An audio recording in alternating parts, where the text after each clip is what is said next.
Jæja, við erum aftur komin hérna í heimsókn til í Leir 7 og Smávina. Það nú heldur betur búin að bætast í hópinn, hún Greta María sem er gullsmiður, sennilega sá fyrsti sem hér starfandi í Stykkishólmi, bara frá upphafi byggðar. Það gaman, hún að bætast hérna við dýnamískt umhverfi stelpnanna sem fyrir voru. Hérna, nú heitir þetta Smiðjur og hér getið þið heimsótt listamann sem að vinna úr leir, listamann sem að vinna úr tré og listamann sem að vinna úr gulli og silfri. Við ætlum að heyra hvað hún að gera og hvernig gullsmiður í Stykkishólmi, hvað hann sé að bralla svona dagstæðilega. Ef við förum alveg bara aftur í tíman, af hverju valdirðu gullsmiði sem fag að læra það? Þegar ég kláraði framhaldsskóla þá vissi ég ekkert alveg hvað ég vildi en hef alltaf unnið rosa mikið með höndunum og finnst mjög gaman að búa eitthvað til og vinna með höndunum og ég fór til Bandaríkjanna í hálft ár og þar það var svona voða mikið svona perlustús og eitthvað þannig og byrjaði aðeins í því og þegar ég kom heim frá Bandaríkjunum þá bjó ég í Kaupmannahöfn þá ákvað ég að prófa fyrir gullsmíðaskólann og sá bara hvernig það var og mér fannst það bara rosa skemmtilegt og komst á samning út í Kaupmannahöfn og hef bara verið mjög ánægð með það síðan. Hvað það sem svona einkennir þinn stíl í skartgripahönnun eða hægt að spyrja svoleiðis spurningar? Já, það ég fæ voða mikið innblástur frá náttúrunni. Finnst það gaman þegar hlutin ekki svona alveg ferkandar og stífir en svona mjúkar línur. Mér finnst mjög gaman að vinna með perlum í alls konar litum og steinum og svona tek mikið innblástur frá náttúrunni og það náttúrulega kemur mikið að því héðan líka. Og svo eitt sem að margir spyrjum þegar koma að það að því að margt sem ég gera matt og blanda líka oft svörtu silfri og gulli saman eða svona möttu og svo einhverju slípuðu með þannig að mér finnst mjög gaman að hafa svona kontrast í hlutunum og hafa þetta dálítið svona litríkt og lifandi. Þetta svo rosalega fínvinna, þetta svo rosalega lítið og svona, Þú segir þú hefur alltaf haft áhuga á því, varst að föndra mikið sem barn og... Já, ég var alltaf að teikna mig mikið og perla og föndra og saumaði líka mikið og gerði svona ýmislegt. En þetta líka grófvinna sem kemur mörgum óvart, þetta líka með skítuvinna.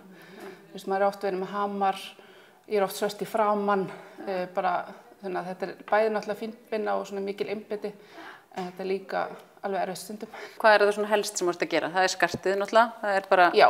Það þá þetta klassíska, hálsmenn, hringir, Já, mér finnst rosa gaman að gera hringi sérstaklega og svo hef ég verið dálítið mikið að vinna með perlur. Mér finnst það rosalega fallegar og langar að fá svona öðruvísi perlur og fólk kynnist þeim líka hér. Og hvar færðu hráefni? Færðu út og tínir eitthvað eða þú geturðu aflað að hér er þetta panta bara úr heimsverslun? Já, þetta er allt pant annaðhvort verslað þegar ég fer eitthvað til útlanda. Það ekki margir hér sem eru með sérstaklega stein og perlur. Það eiginlega mjög erfitt að finna það, þannig að þetta kemur allt frá útlöndum.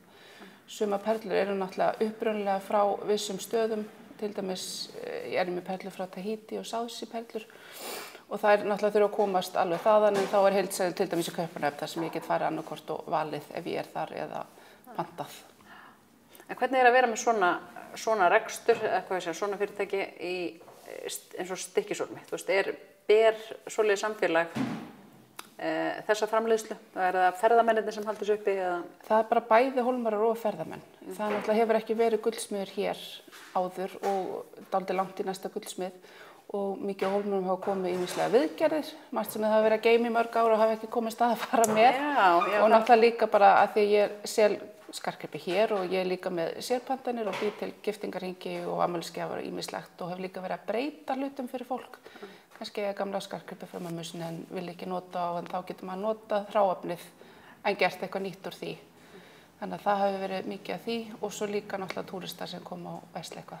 Ef við förum yfir bara svona venjulegan dag, vinnudag í þínu lífi, út á hvað snýst þetta? Það snýst náttúrulega, ég náttúrulega alltaf með pantanir og viðgerð og eitthvað sem ég þarf að gera og svo ég líka að reyna að fylla á og gera eitthvað nýtt og það bara fer eftir hvað er mikið að gera, hvað maður byrjar á og svo náttúrulega stundum eitthvað sem þarf að gera strax, eitthvað sem vil fá eitthvað á morgun þá náttúrulega bara allt lagt til hliðar og það klár, gert tilbúið eða túristi sem kemur og verslar eitthvað, kannski hring sem þarf að minnka eða stækka þá reynir ég alltaf að gera það strax ef ég get gert það. Auðvitað snýst þetta að eiga líka dálítinn lager, þú varst þannig að væri frekar væri með lítinn lager núna, búið mikið að gera í sumar. Já. Þannig að veturinn, tímabilin sem kannski minna að gera, þau nýtast í að byggja upp, kannski laga til dæmis fyrir sumari sem mest að gera og náttúrulega fyrir jólin. Og þá vil ég helst hafa svona dálítið einhverju sérstökum hluti líka. Það er alltaf svona eitthvað sem kannski basis, einfalt og svo gaman að hafa eitthvað sem mjög líkur steinum, aðeins stærri hluti eða hafa þannig með. Og það svona vantar dálítið inn í það núna eftir sumarið. En ekki, eitt að vera með lager fyrir einyrkja, að vera með lager af, ég veit ekki hvað ég að taka, með keks eða eitthvað, Já. En lager af gulli og silfri, af því að þú þarft að eiga lager af fullmótari, vinnu, sem þú ert búin að döða tími í, svo þarftu vantilega líka lager af dýrum steinum og gulli og silfri, þess að vinna úr. Já, ég þarf náttúrulega eitthvað að því og annars þá panta ég það þegar pöntunin kemur inn.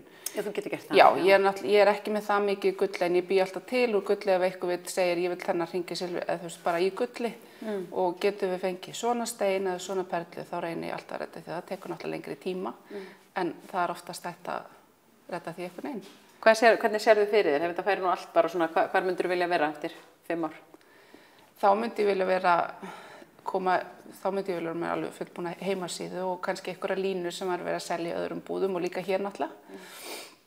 Og svona aðeins meiri framleiðslu en samt það sem að það er handgert og svo náttúrulega líka bara að Vesturlandi eða Snæfellsnes sem myndi koma og versla í mig slagt og vita af þér já, og vera náttúrulega ánægt með mig sem gullsmið og treysta mig fyrir gullinu sínu.